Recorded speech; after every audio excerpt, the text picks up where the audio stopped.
Most doctors will tell you that the medications you have been taking for years are safe. And for the specific condition they treat, that is not entirely wrong. But it leaves out something that is almost never included in that conversation, and it is something that directly affects your memory.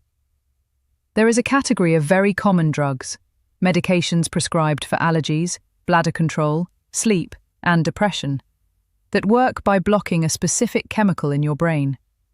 That chemical is the one responsible for forming and retrieving memories. When you block it consistently, over months and years, the research shows the effects accumulate. Not as a warning label, not as a footnote, as a measurable, documented risk that most patients are never told about. That shift in your thinking, that fog that has been building, those words that slip away a little more each year, it is real. And for millions of people over 60, it has a specific, identifiable cause. You are not imagining it, and it is not inevitable. In the next few minutes, I'm going to show you exactly which medications are involved, how to check your own prescription list today, and what to do with that information. I am Dr. Gloria Reed. I have spent the last 2 decades studying how the brain ages, and specifically where the clinical system leaves gaps that patients pay for in silence. This is one of those gaps.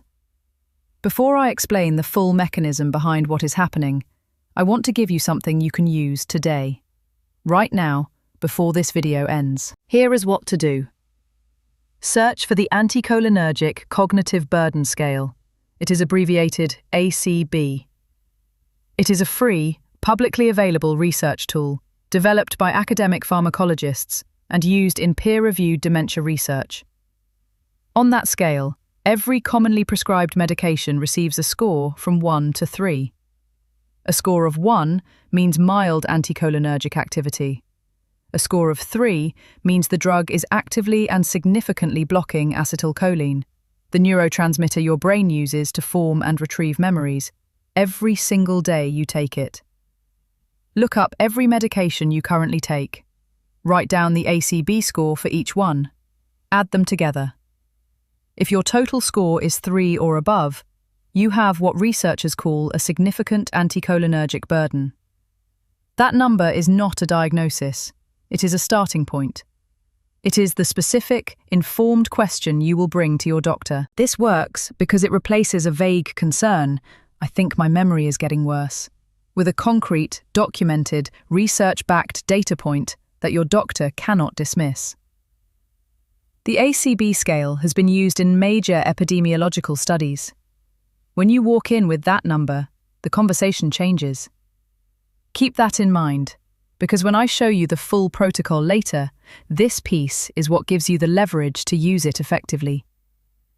Most people believe that if a medication is prescribed by a doctor and approved by the FDA, the cognitive side effects, if any, are minor and temporary. And that is not entirely wrong. For most medications, in most people, for short periods of time, that is true. But here is the part that changes everything, and that almost nobody explains. Anticholinergic medications do not cause a dramatic, visible event. They do not cause a stroke. They do not trigger a sudden decline you can point to on a calendar. What they do is quieter, slower, and in many cases, cumulative. They suppress acetylcholine, the brain's primary memory neurotransmitter. Every single day they are in your system. And the research now shows that with consistent, long-term use, that suppression does not simply reverse when you stop. For some people, particularly over 60, repeated and extended acetylcholine suppression is associated with structural changes in memory-related brain regions. Think of acetylcholine as the postal worker who carries messages between your neurons.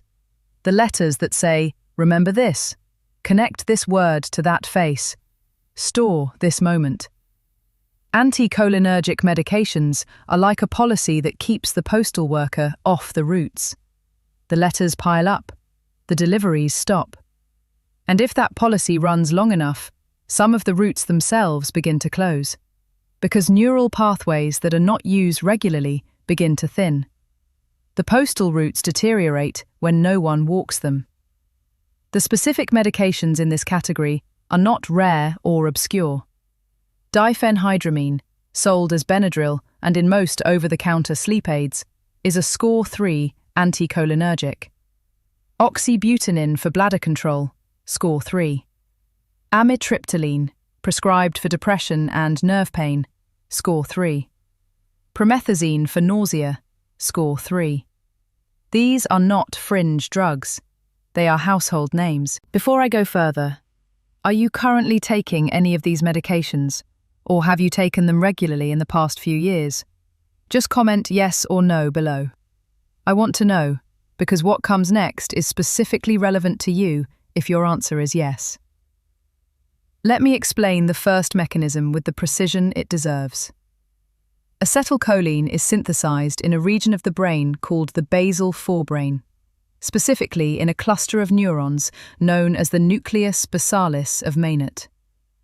From there, it is distributed widely throughout the cortex and into the hippocampus, which is the brain's primary memory formation center. Every time you learn something new, every time you encode a face, a name, a conversation, acetylcholine is the signal that says, "This matters, record it." Without adequate acetylcholine signaling, the hippocampus simply does not receive the instruction to consolidate that experience into long-term memory. Think of it this way. Acetylcholine is not just a messenger. It is the gate mechanism. It decides which experiences get filed and which get lost. When you suppress it pharmacologically, you are not just slowing the postal worker down, you are locking the filing cabinet. New information arrives, but it never gets stored. In daily life, this shows up as a specific pattern. You can be present in a conversation, fully attentive, and still have no memory of it the next day. Not because you were distracted, but because the encoding step, the step that transfers experience into retrievable memory, was biochemically blocked at the moment it needed to happen. This is why people on high-burden anticholinergic regimens often describe their memory problems as strange. I was there, I paid attention, and it's just gone. A landmark study published in JAMA Internal Medicine in 2019, led by Dr. Coupland at the University of Nottingham, analysed medical records of 284,343 patients over 10 years. The findings were clear. People who had been prescribed strong anticholinergic medications for a cumulative period of more than 3 years had a 49% increased risk of developing dementia compared to those who had not taken these medications. The study controlled for age, lifestyle, and pre-existing conditions. The association held. The researchers were specific. The risk was concentrated in drugs with ACB scores of 3.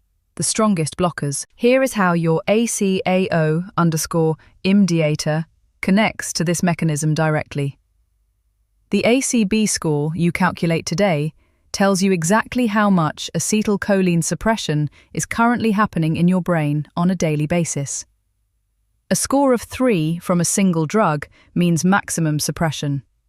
A cumulative score of 6 or above means multiple systems are blocking simultaneously. That number is the biological reality of your current situation, and it is the only number that matters when you walk into your doctor's office. Identifying the burden is the first step to reducing it. And reducing it, even partially, through a substitution or dose adjustment under medical supervision, allows the brain's acetylcholine system to begin recovering function. The pathway does not disappear. When the blockade is lifted, delivery resumes. The second mechanism is less discussed, and in some ways more important to understand for long-term planning. When acetylcholine signaling is suppressed repeatedly over months and years, the neurons that depend on that signaling do not simply pause. They begin to atrophy. This is a principle called use-dependent plasticity, and it works in both directions. Neural pathways that are regularly activated strengthen. Pathways that are chronically suppressed thin. In the hippocampus, which is already vulnerable to age-related volume loss, consistent anticholinergic suppression accelerates that thinning. Imagine a muscle that is immobilized in a cast for 2 years. When the cast comes off, the muscle has not simply been waiting. It has actively reduced in size, in strength, in the density of its motor connections, because the body is efficient and it does not maintain what it does not use. The hippocampus operates under the same principle. Suppress the signal long enough, and the structure begins to reflect that suppression. A 2020 study published in Neurology, led by Dr. Shannon Resacher at Indiana University School of Medicine, used neuroimaging to compare brain structure in older adults taking anticholinergic medications versus those who were not.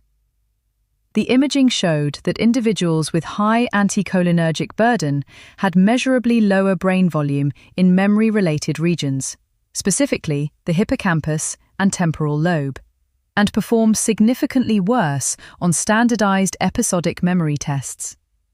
The structural changes were visible. They were correlated with the dose and duration of exposure. These two mechanisms do not work in isolation. They feed each other. The first, acute acetylcholine suppression, reduces the quality of daily memory encoding.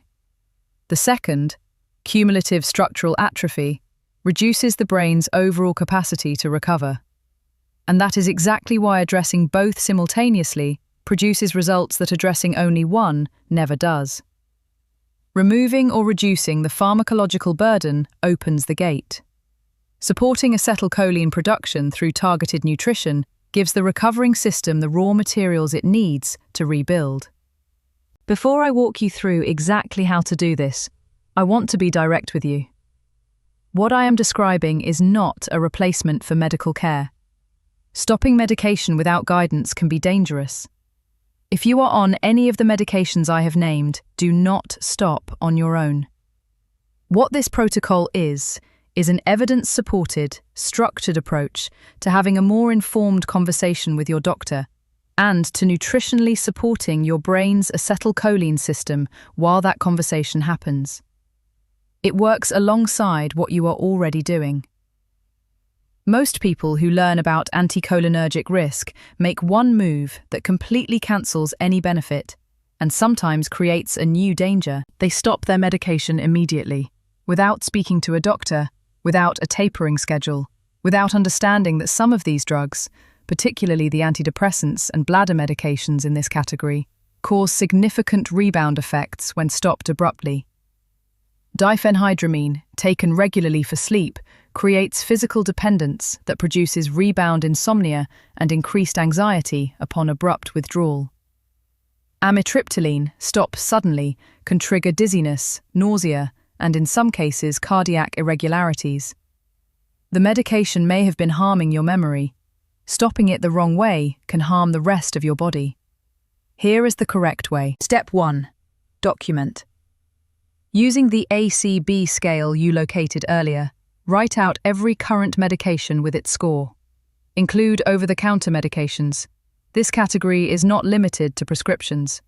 Antihistamines sold at every pharmacy, over-the-counter sleep aids containing diphenhydramine, and some anti-nausea medications are ACB score 3. Add up your total score and write it down. Step 2. Request a medication review.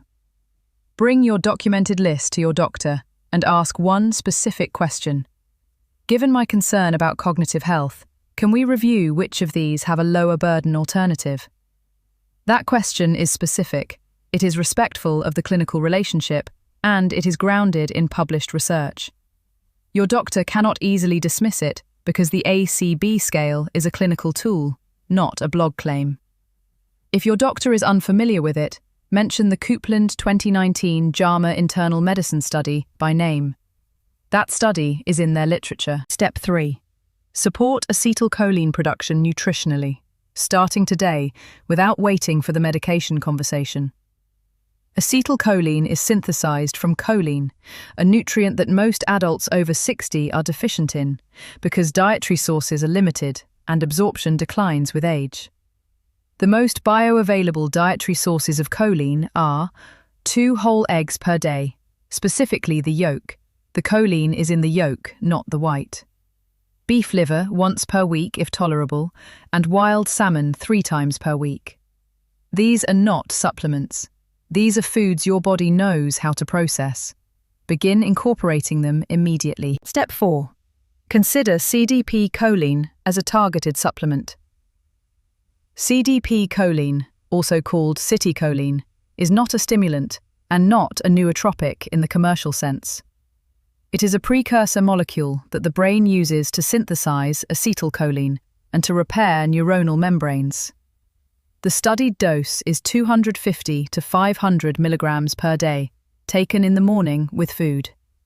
Do not take it in the evening. It can interfere with sleep in some people. Do not combine with medications that affect acetylcholine directly without medical guidance. If you are on any anticholinergic medication, this is a supplementation decision to discuss with your doctor before beginning. What not to do. Do not take CDP choline and continue taking ACB score 3 medications simultaneously without medical guidance. The logic of add more choline to offset the blockade does not hold pharmacologically.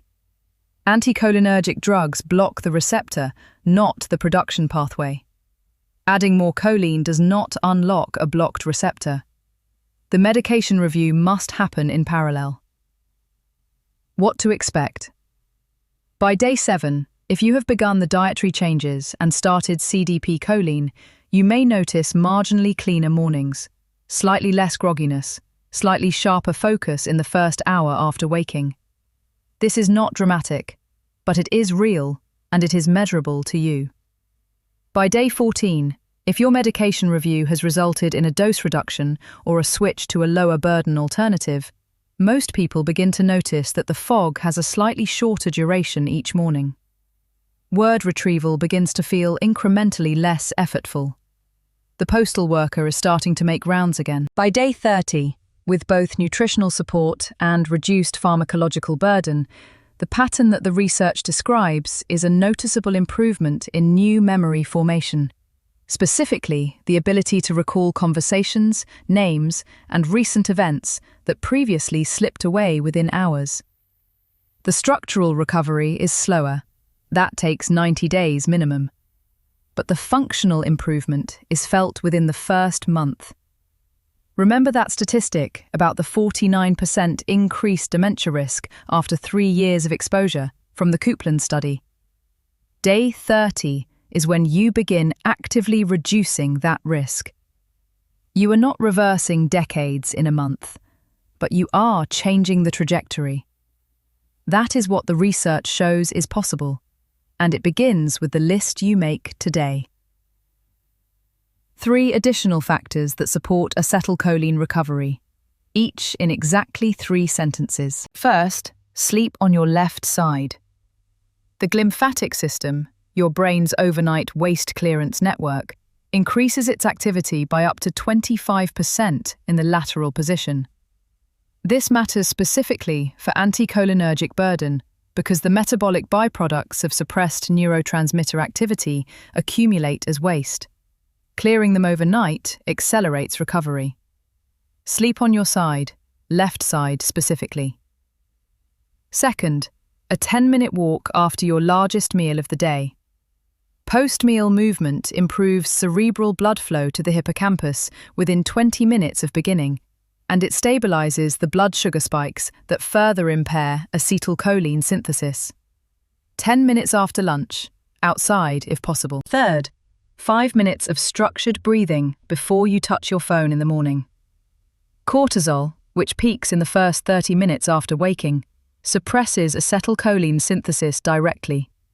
4 counts in, 6 counts out, for 5 minutes before any screen. This single habit reduces the morning cortisol peak by a measurable degree and protects the acetylcholine window that matters most for memory encoding. Here is what we covered today. Anticholinergic medications, common, widely prescribed, and found in every pharmacy, work by blocking the neurotransmitter your brain uses to form memories. Long-term use is associated with a 49% increased dementia risk and measurable hippocampal atrophy. And most people taking these medications have never been told this. Your brain did not develop this problem in a week. It will not fully recover in a few days. That is biology, not failure. What the research shows is that consistent, targeted action over 30 to 90 days produces changes that are real and that you will feel. If this video gave you something useful, something you did not know before today, type the word PROTECT in the comments. It tells me this kind of information is reaching the people who need it. In the next video, I'm going to show you something that almost nobody connects to memory, and that is hiding in plain sight in nearly every kitchen. It is not what you expect. And the research behind it will change the way you cook. Your brain is not broken. It adapted. And when you give it what it needs, it adapts back. Not instantly, but reliably. I will see you in the next one.